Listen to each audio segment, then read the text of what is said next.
Salut à tous et bienvenue.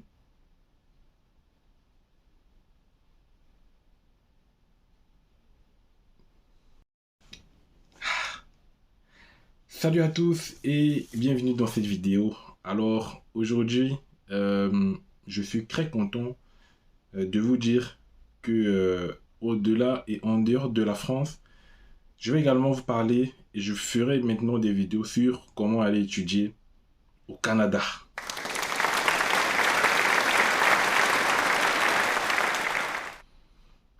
Donc c'est une très bonne nouvelle parce que envisager des études dans un autre pays que la France est également possible. Vous avez tellement de pays, vous avez la Belgique, le Luxembourg également, et je ferai également des vidéos dessus. Oui, voilà, donc je ferai des vidéos dessus sur tous les pays d'Europe où vous pourrez aller étudier dorénavant. C'est comme ça que ça va se passer sur cette chaîne, donc restez scotchés, connectés. Vous allez avoir toutes les possibilités, toutes les astuces pour vous guider dans votre projet d'études en Europe, mais pas seulement d'études en France. Voilà, c'est ça le but pour vous. Et donc aujourd'hui, je vais commencer par le Canada, Montréal, toutes les belles villes, le Canada en hiver avec la neige et tout, voilà, on en raffole. Et c'est tellement agréable, il fait bon vivre au Canada, c'est un très beau pays. Voilà, moi, je ne suis jamais parti au Canada, mais j'aimerais bien aller un jour. Et voilà, c'est très intéressant pour vous de savoir, voilà, voilà, comment aller étudier au Canada. Donc, je vais commencer juste après le générique quand même, parce que c'est la base. Et donc, avant le générique, abonnez-vous. Très important, abonnez-vous.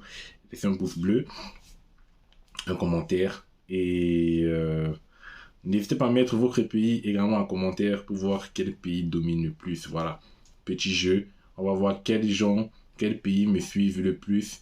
Voilà, mettez en commentaire et puis à la fin, on va recenser les pays en haut, les pays qui gagnent, les pays qui me suivent le plus. Voilà. Donc, je commence la vidéo juste après le générique.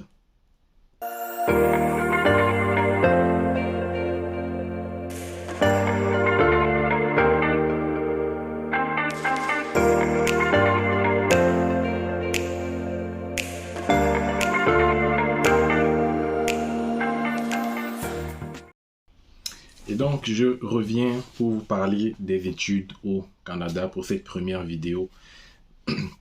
Et donc là, je vais vous donner les 10 étapes que vous devrez suivre si vous souhaitez aller étudier au Canada.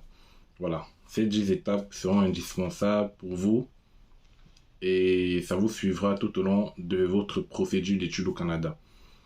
Donc, la première des choses à savoir ici, c'est que la procédure d'études au Canada, et généralement les procédures d'études en Europe en dehors de la France, ne demandent pas d'avoir un compte spécifique, c'est-à-dire par exemple un compte Campus France où vous devez candidater dans des universités. Voilà, donc là au Canada, vous n'avez pas besoin de compte. Donc ici, ça se fera directement ça se fera directement en contactant une école, un établissement d'enseignement supérieur.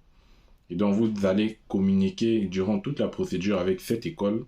Vous allez suivre les différentes étapes que je vais vous donner et que vous devrez donc faire avec cette école-là, et puis déposer vos candidatures et tout, et avoir votre admission.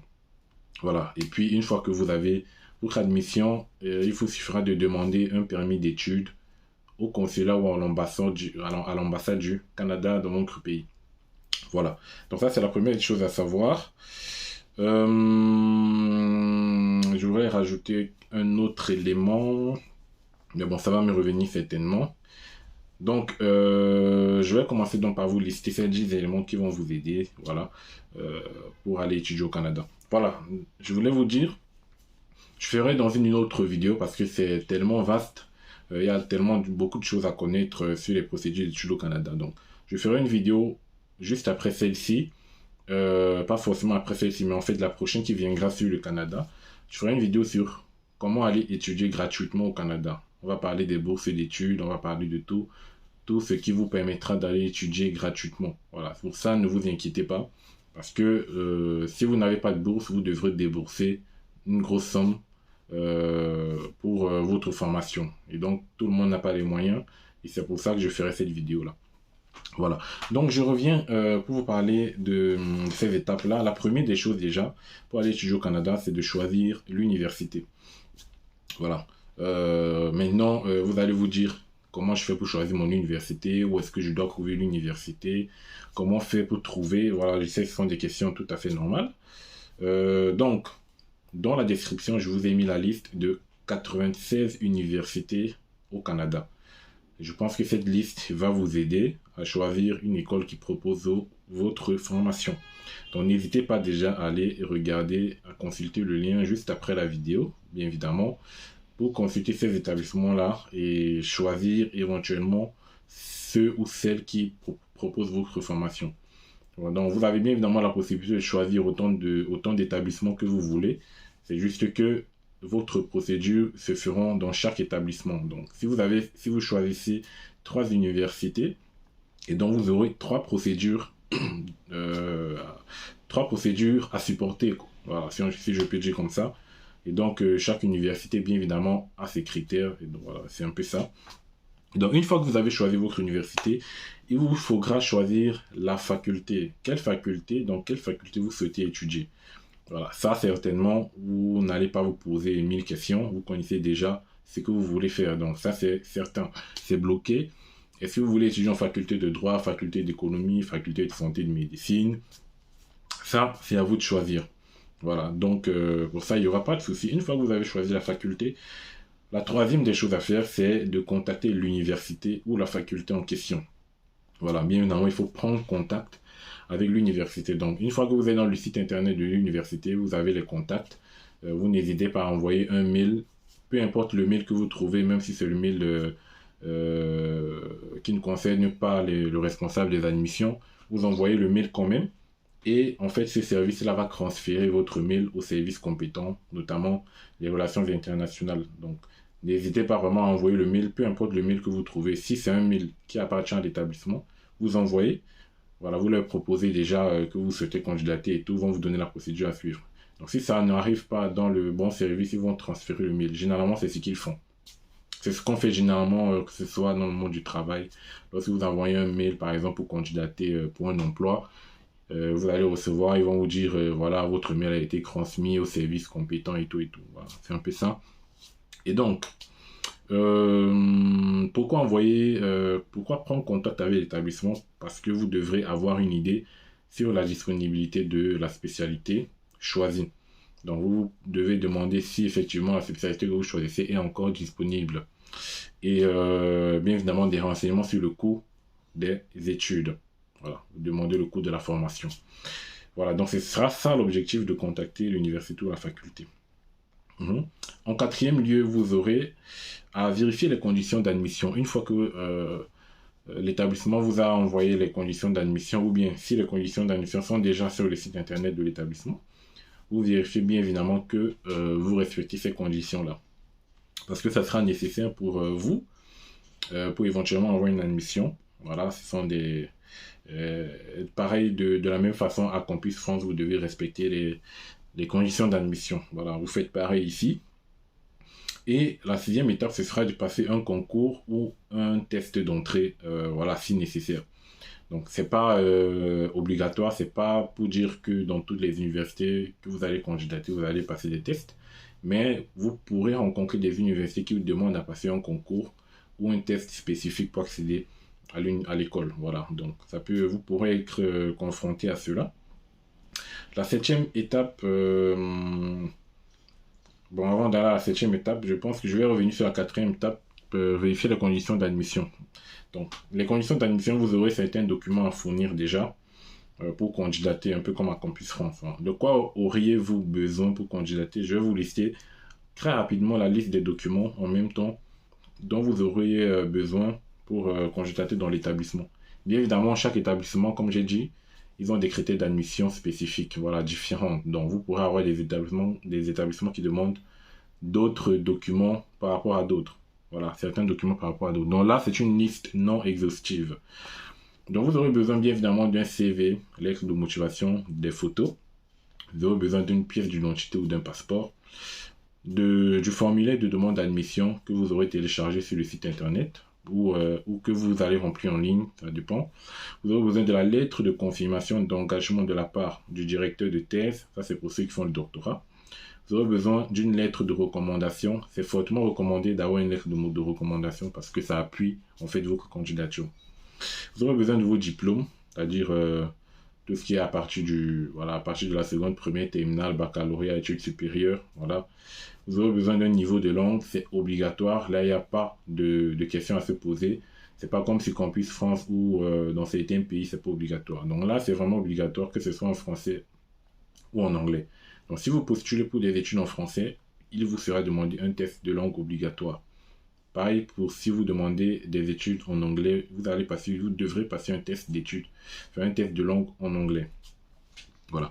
Et c'est à peu près ces documents-là que vous devrez fournir à l'établissement. Voilà. Donc je peux revenir donc à la 7e étape pour étudiants au Canada.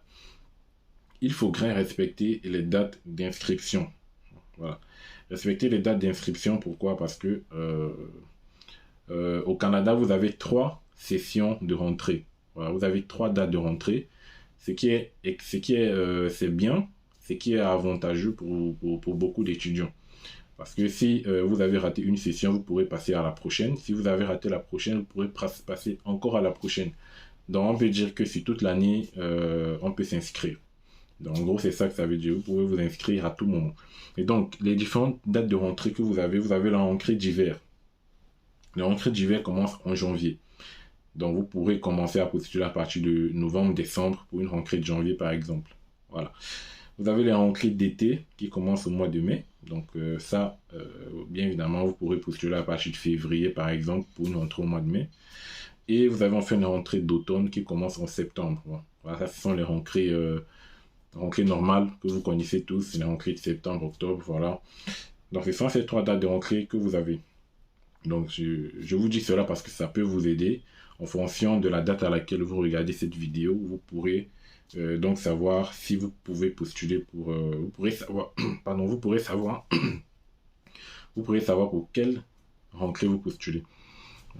Et donc, lorsque j'ai parlé de faire sa demande d'inscription sur la 5e étape, désolé de revenir un peu parce que il y a certaines choses que j'ai oublié de dire. Pour la demande d'inscription, ça se fait sur le site de l'établissement, voilà. Donc ça peut se faire soit sur le site de l'établissement où vous devrez remplir et envoyer bien évidemment les documents demandés. Voilà. Et en gros, par rapport à l'étude de votre dossier, vous avez à peu près entre 4 à 6 semaines, voilà, pour avoir une réponse à votre candidature. Donc la 8e étape pour étudier au Canada, c'est de finaliser son dossier d'inscription. Finaliser, c'est-à-dire s'assurer d'avoir tout rassemblé les documents, s'assurer d'avoir passé ses tests, s'assurer d'avoir payé les frais de dossier. Vous aurez des frais de dossier à payer, voilà, en fonction des établissements. Voilà, c'est ça en fait, finaliser son dossier. Une fois que c'est finalisé, vous aurez donc la 10e et dernière étape. Enfin, vous aurez d'abord la 9e, je saute. Vous aurez la 9e, l'avant-dernière étape, il sera de payer les frais d'études. Et donc, c'est cette étape-là qui est importante parce que vous devrez payer le coût de la formation. Ça peut être là bon, par en termes de dollars, ça peut être 9 000 $, 10 000 $, 15 000 $, voilà. Pour ceux qui ont les moyens, vous pourrez payer. Et donc, c'est pour ça que je ferai une prochaine vidéo pour parler des bourses. Voilà, pour ceux qui n'ont pas de moyens et tout, comment obtenir une bourse d'études gratuite au Canada. Donc, on fera une vidéo dessus. Et enfin, la dernière étape sera de demander votre permis d'études. Voilà, une fois que vous avez été accepté, vous avez passé les tests, une fois que vous avez été accepté, voilà, provisoirement, vous faites votre demande de permis d'études. Voilà. Donc, je vous ai résumé là les 10 étapes pour aller étudier au Canada. Donc, restez scotchés parce que les prochaines vidéos qui arrivent, c'est pour vous aider. Voilà. Abonnez-vous et faites partager la vidéo au max. Faites que les gens s'abonnent, c'est également important. Et donc, je vous dis à la prochaine. Portez-vous bien. On se revoit.